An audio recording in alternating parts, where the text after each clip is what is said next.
So, what makes a unit good in Fire Emblem, especially in Three Houses on Maddening? This is something that I've always been kind of interested in, watching people's tier lists, seeing what people think about certain units and why.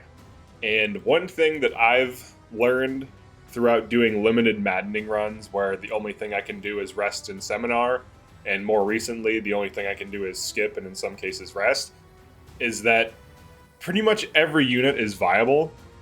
And most of the tier lists tend to rank units based on overall effectiveness, which is fine. But there's always units that like place really low, like units like Ash, for example. And even throughout this playthrough, I was kind of giving Ash some shit. But now he's actually like a good unit. Like he's actually decent. I could have gotten him into Paladin. It was actually my mistake. I got a random crit and killed Edelgard on the previous mission. So without any auxiliary battles, no online, no DLC, no paralogs, I was able to get Ash strength +2, death blow, and he's pretty much ready to test into Paladin as soon as he hits level 20. And historically, Ash is kind of a weaker unit. He kind of sucks. Most people think he sucks. Even I did, until I realized he's actually fine. He serves a purpose, right? So some units are definitely stronger than others, but I don't think there's really bad units aside from maybe Anna, and the reason for that is linked attacks. But that's more of like a Three Houses thing. Like if linked attacks weren't such a thing, her not having supports wouldn't really matter that much. But because linked attacks are so effective for gambits and just for dodge and hit rates, it definitely does matter. But pretty much all of your units are viable.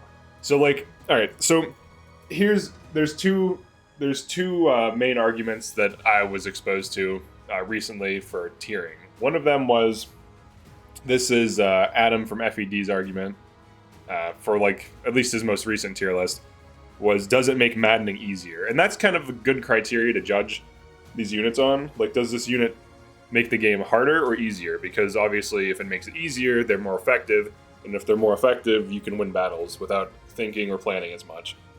So that's like a fair criteria, I think. And then then Choopy's criteria was how much resource do you have to devote? How many resources do you have to devote to a unit to make it good? And units that are good require less planning, less resources, which is also like a fair criteria. However, I think for Choopy's thing for unit planning, I think it doesn't really matter at all, because if I can never do seminars, like if I can just only skip, I don't even do active tutoring for instruction, it auto instructs every week. If I can skip and still get an Ash that looks like this is decent. Like, he has death blow, he has strength +2. Testing him into Paladin would have fixed his strength. It would have given him base 17 strength, but he already got that naturally on his own. So once he gets into Paladin, he gets Lance Fair, and then from there I could make him a Bow Knight if I wanted, or a Sniper, or whatever. But he's not a bad unit. This is probably the worst unit for Blue Lions, but even so, he's at least decent. He's at least usable. Even with underfed, he's underfed because I'm not doing DLC, online, auxiliaries, paralogs. So that's a lot of XP I'm not getting. I also have no Saint statues. Saint statues are overpowered because just unlocking the early Saint statues and getting plus 20%, like there's plus 5% XP. Just getting that gives your units plus 20% XP. So, and then if you max out your Saint statues throughout a playthrough, I think you can get up to plus 60% XP. And then if you also stand next to Professor, that's another 20%. So you can get like plus 80% XP on units. And that's just with maxing out Saint statues. Or at least getting it to the point where you get all the EXP plus 5% and then the EXP plus 10%, because those stack. And then if you also get an experience gem, throw that on a unit, you can power level units. And you can also abuse things like the adjutant system. So I'm going to talk about why I think that tier lists don't really matter in this game for maddening from the perspective of the unit, and why you can pretty much just run whatever you want and it'll probably be viable in maddening. So how can I disprove Choopy's argument of these units require more or less resources. So every unit, so all right, so if you want to optimize a unit, this is true of every single unit. If you want to make a mage, well, guess what you want? You generally want magic +2 on every single healer and mage because it helps them. And then situational, you want Fiendish Blow if that healer or mage will be attacking enemies. The reason why is it's +6 damage, so you want it. So arguably, you want Fiendish Blow, magic +2, and then Reason or Faith, depending on what they are, for crit avoid, and hit plus, and then maybe health +5, just in case they get hit, and then maybe like some utility. So arguably every mage wants magic +2 Fiendish Blow and like some mastery. And then every physical wants Death Blow for +6 damage, strength +2, and then, you know, some prowess, maybe health +5, whatever. Like, you definitely need a prowess, strength +2, and death blow at minimum, and then the rest is optional. So did it take me more resources to get Ash to this point? No.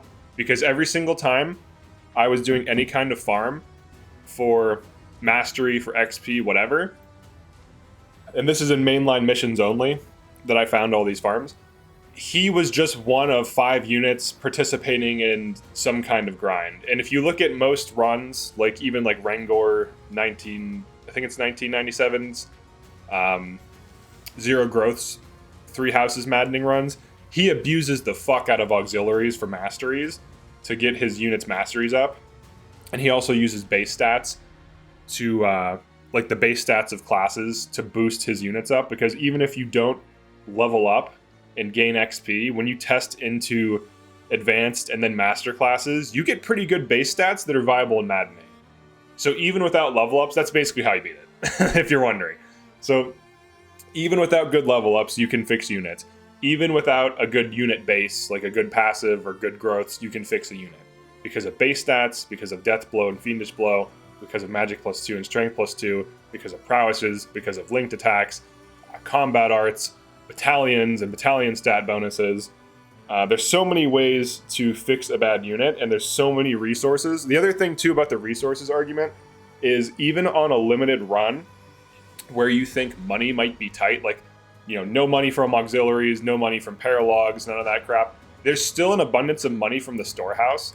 So like if I actually go to my inventory, I have, let me go to convoy. So you can see I actually have some stuff, like I actually have some decent items. I bought a bunch of bows recently, some training bows, because I'm going to actually farm this map for mastery, because there is an infinite farm here. Everyone has like an iron, a steel, and then a silver, and then a training weapon. Same thing for lances, same thing for swords. Like if you actually look at my character's inventories, they actually have decent stuff. And also have umbral steel. Basically, you have an abundance of resources. So how can resources be wasted or misused if, one, those resources are abundant? So, for example, if you wanted to give a unit a weapon, but you can only, or like, let's say you want to buy everyone silver weapons, but you can only afford to buy 1 unit of silver weapon, you can just sell umbral steel and make like 20k, like almost at any point in time in the game, because the game just throws umbral steel at you. Or you can just do an auxiliary battle and get like 10k. So, like, your units should always be well equipped. Your units all are going to be going for masteries, so you're not really going out of your way to give 1 unit mastery. Like, it's not like 1 unit gets Death Blow and then another one can't. Like, they all need to get Death Blow. I was able to get Death Blow on Byleth with no instruction from NPCs from Explorer. I was able to just test into axes from just like raising axes and doing like mastery farms where I just let an enemy hit me with an axe equipped that's broken, and then I like counterattack, or it hits me with like a bow. It doesn't kill me, and I just sit there. I was able to get Death Blow on this unit, which also doesn't even have like I can't even use spells. I have E+ in Faith because I can't Seminar Faith because it's a rest only run, or like it's a skip only run, but skipping rests, so it's basically a rest only run. The difference between rest and skip is that skip prevents you from directly tutoring your units and from setting group tasks, but I allow resting to set group tasks, and then I have to auto-instruct if I do that. Okay, so that's Chupi's argument, and then for Adams, it makes maddening easier. Honestly, I think baseline, like, if you were to just play maddening in general, let's say you're not doing an LTC, because like LTC can change how you approach the game. If you're just playing maddening in general, every unit's good. Like, in general. Even Anna, I'm sure. I'm sure you can even make Anna viable. I think she gets Meteor, so I'm sure there's some way in which she could be good. But every unit can get these things that fix their downsides. And some units are a little bit better than others for sure, but I don't think very many units are like C tier. I think it's kind of similar to triangle strategy, where if you know what you're doing and you know how to use the unit, it's probably B tier. Like, even this Felix that's level 15 right now, on Maddening on Chapter 12, he still has Death Blow and Strength +2 and still does meaningful damage. He's one of my lowest level units. But he's still useful. Like, even under-leveled, as long as you build the unit right, he's on Archer to go for hit +20, same thing with Sylvain. So if you just build your units right, then it doesn't matter what units you run. And also, as far as like maddening being hard, it depends on what the restrictions are, because I would argue normal maddening mode, once you understand the maps at a basic level, or just understand like the threats posed by maddening, like the 3-range poison strike archers, the pass thieves, if you know where ambush spawns are, if you know how to position your units well and to break down an enemy position, I would argue that maddening is never hard. Because, like, here's the thing. I recently did a Silver Snow playthrough. I didn't record it because, honestly, it was kind of boring. It was just too easy. Where all I did was I allowed myself to use the Monastery 3 times outside of Forced Monastery, and I just used it to recruit and unlock, like, Saint statues. And that 20% XP made the endgame a joke, because my units were actually, like, way stronger than I'm used to.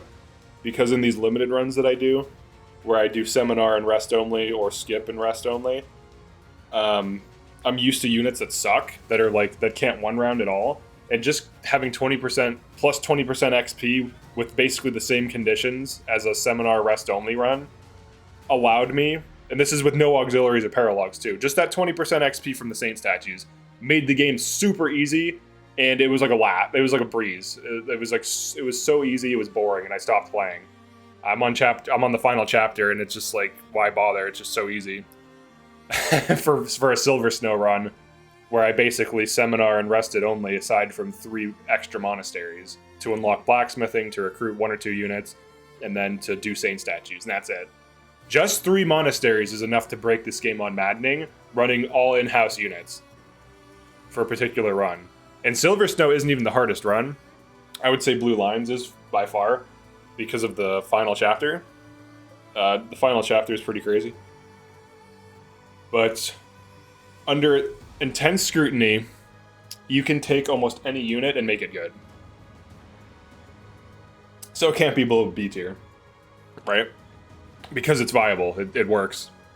Now, if you want to make the argument that, oh, well, this unit can one round, this unit can't, maybe. I mean, even an Ashe could get lucky and get good strength growth. And you can fix his strength. Like, getting him on Paladin kind of fixes him until level 30. And obviously you could get him on Wyvern as well. That would have been fine. I wanted him to be on Cav and Paladin because he always holds Impregnable Wall. I recognize that he does have some of the worst strength growth in the game for a physical unit. So putting him on Paladin and giving him Impregnable Wall, he can still deal some meaningful damage. He still is an 8 move with Kanto. And Impregnable Wall is a grounded battalion. So that's why I opted for Cav and Paladin. Like, there's a reason for it. So what he loses in direct combat, he makes up for in utility, because he's the Impregnable Wall unit. Because usually the Impregnable Wall unit, you want it to be like your worst physical unit. You want something with mobility, something that can Kanto. And unfortunately, unlike in Golden Deer, where the Impregnable Wall is a flying unit, which is ridiculous, and I don't know why that is. It's a ground unit for everyone else. Okay. So, alright, the making maddening easier argument. So I feel like I've addressed the Choopy's argument. And I'm sure he has some counter arguments to some of the things I'm saying, where it's like, oh, well, if you're just playing the game, you're not doing XP grinds or class mastery grinds. But I mean, here's the thing: even just doing paralogs, like even if you just allow paralogs and you just play the game normally and don't do any single grind, you can still you can get class XP +1 from Saint statues, and then you can rapidly get class masteries even with not grinding, just by doing like extra battles and paralogs. Like even if you're like potentially even from doing like an LTC type of run. And another thing you could do is you can abuse the adjutant system.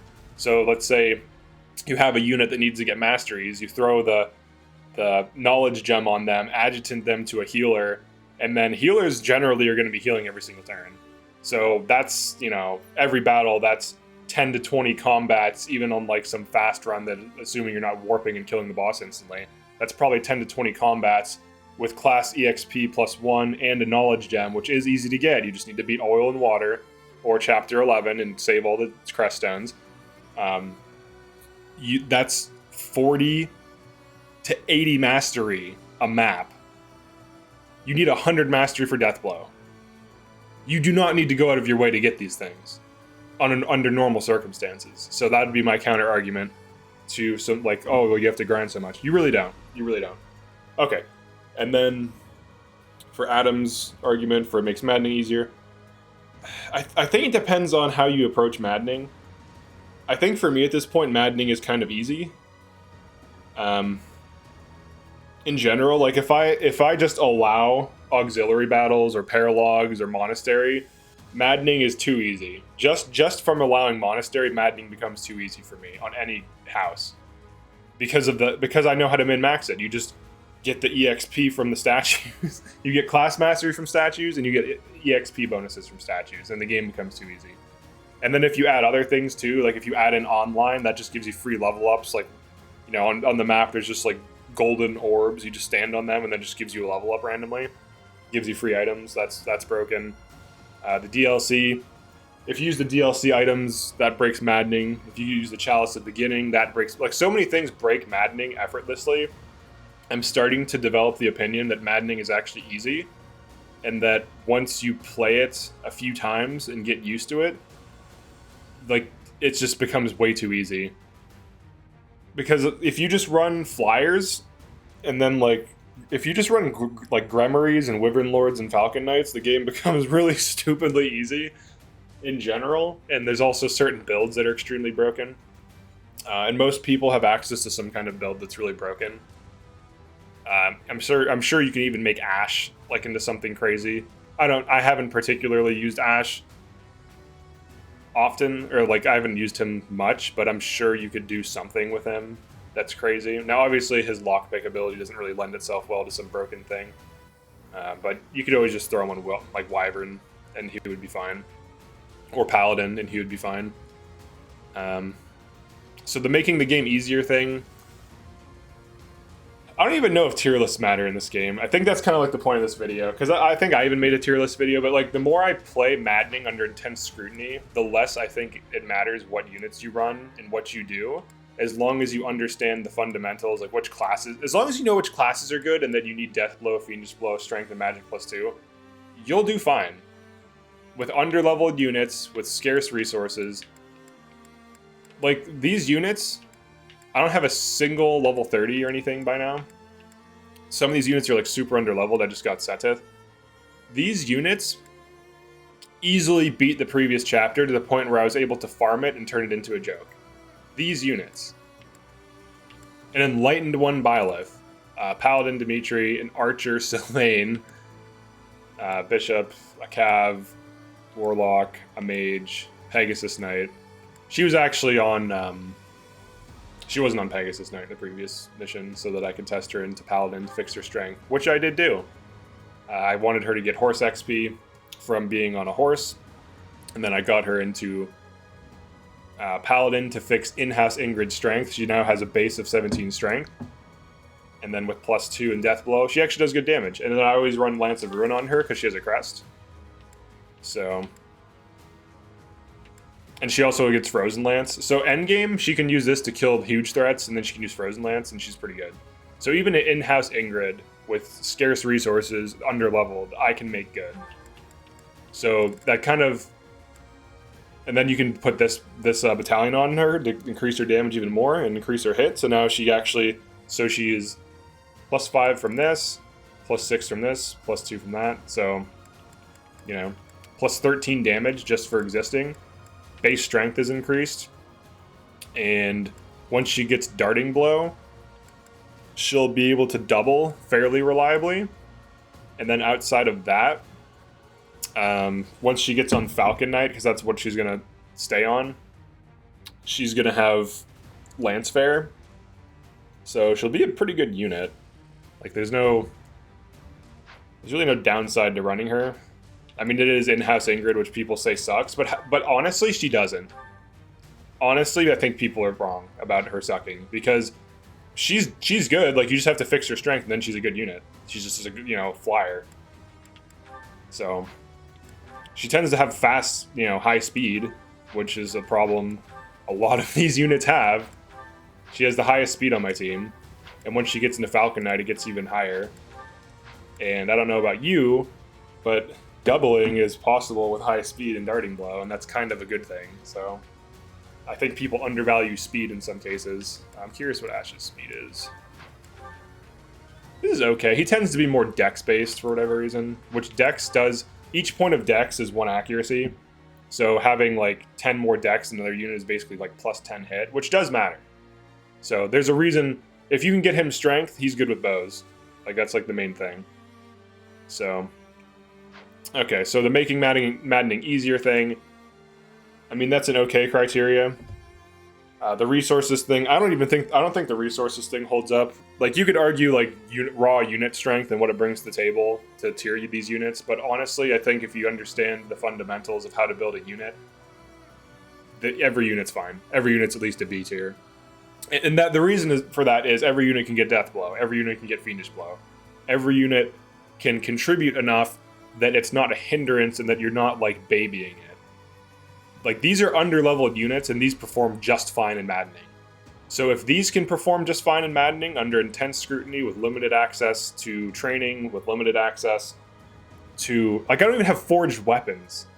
Like, that's another thing, too. If you forge your weapons, if you use the right weapons... I'm using, like, Iron Bow, Iron Lance, Training Lance, not even, like, plus.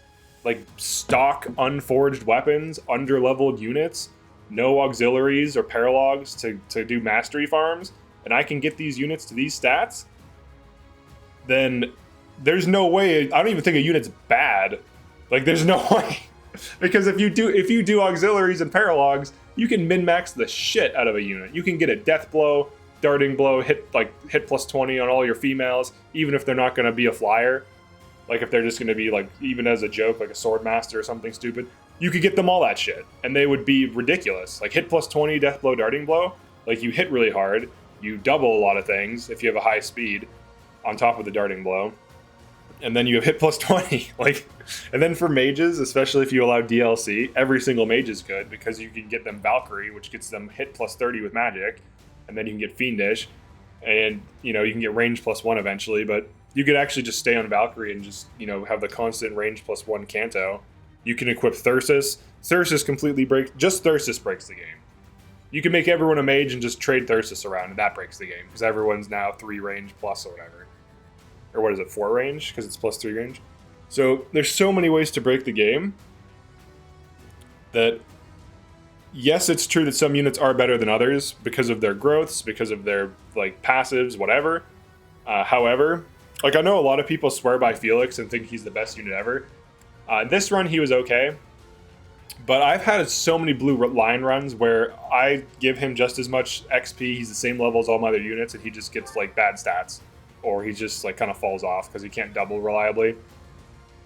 He's good with, like, a Brave Axe and accuracy increasing battalion. But outside of that, I've had, like, 3 blue lines runs in Maddening where I had a bad Felix. This is the first one where he is actually decent, even though he's underleveled. He's still good. But there's a lot of anecdotes. Like, there's a lot of, like, anecdotal evidence for these types of runs where someone gets, like, a really good unit one Maddening run, like, oh my god, this unit was the best, and then, like, they get, like, a bad Ingrid. she just happens to get strength screwed or something, and then like, oh, this one sucks. So I think the more you do a run, the more consistent you can get, but also you can fix bad stats with testing into like Paladin, testing into Wyvern Rider, stuff like this for like mid game, which, you know, testing Ingrid into Paladin is pretty easy to do. But yeah, I think each unit's at least a B tier. Like, I would honestly put Ashe at like B, because every unit can get Death Blow. Every unit can get the things that fix any downsides they have. If a unit doesn't have good strength, you can fix that. If a unit doesn't have good speed, you can kind of fix it. If they're female. If they're female, you can fix it. But that's it for this one. I just wanted to talk about tier lists, 3 houses, maddening, and like unit strength, because pretty much any unit's good, objectively. Like, you can make any unit into something, and if you just have knowledge of the game, that's really what determines it. And also, there's definitely like a player skill thing, right? Like, if you are used to units that can just effortlessly one round, then when you have units that can't, you're gonna think these units are terrible. But if you just adjust your tactics slightly and still beat maps relatively quickly, because like I've been beating these maps like relatively easily lately with under-leveled units with bad items that aren't even like upgraded to the blacksmith, then, you know, you can always improve your tactics. So it could just be a tactics thing. So that's it for this one. Definitely like, comment, and subscribe. Let me know what you think, and I'll see you next one.